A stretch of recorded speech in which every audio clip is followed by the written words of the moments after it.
So what we're seeing is that many cities are trying to motivate people to use more public transport. They're creating new infrastructure like new bus lines, increasing frequency on existing infrastructure. But there's still a long way to go. So, for example, we're still seeing lots of high pollution levels, seeing lots of traffic jams. So there's certainly still room for improvement. And while it's always nice to see what cities are trying to do, what we also see is that they typically base their decisions either on low quality data or no data at all. And that way is certainly not ideal to come up with the ideal solution.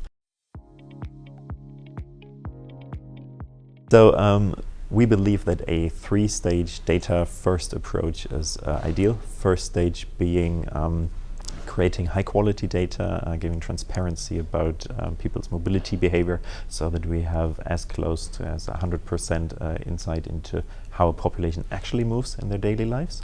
Second step being using that data and then creating high-quality analyses and creating insights into mobility patterns like origin destination analyses, modal split analyses, etc. And then the third step, using that data to also incentivize people to use more public transport and give them an actual reason to do so.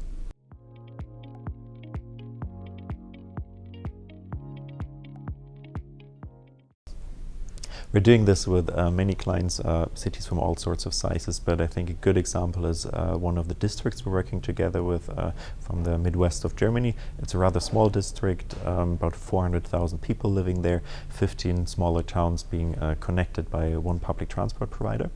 And with them, we went the route of actually utilizing smartphone data to create mobility insights. So what we did is we took their existing smartphone app, we put in a little software component into that app, and that software component allowed us to access sensors from that smartphone. So not only location, but also acceleration data, gyroscope data, etc.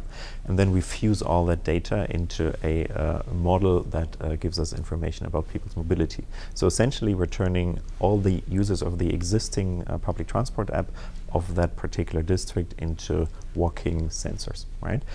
In the second step, we centralize all this information in our PwC mobility platform and then create insights, like I just mentioned, origin destination information, modal split information, etc., so that the client really gets an idea about how are people getting from A to B, which parts of the community are potentially underserved by public transport, where do they need to go into new transportation offerings, etc.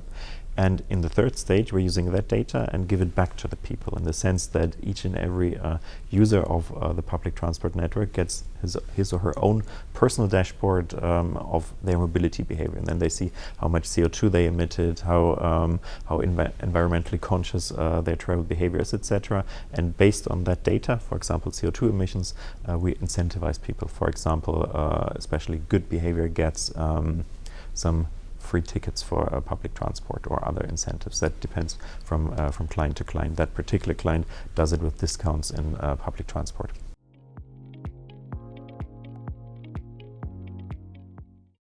So basically, the three highlights are first, just be bold and take the first step. It's really not that hard. You can start with smartphone data, right? Everybody's got a smartphone. It's quite cheap to get to that data. And if people know what you're doing, they're really happy about participating, which is also directly the second point. Be very open about data collection. So the point is not to just steal data from people's smartphone, but tell them what you're doing, ask them for their opt-in, and then people will participate. We've got amazing results just by being open and telling people, look, it's a problem that we need to solve together. We as city administrations, public transport providers, plus the citizens working together. So this openness is hugely important. And the third step is basically just think public transport from end to end. So it's great to have a good public transport offering, also a public transport offering that's been optimized using data-driven methodologies. But the final step always needs to be to incentivize people, to give them a reason, a motivation to actually use it, and always make this part of your strategy.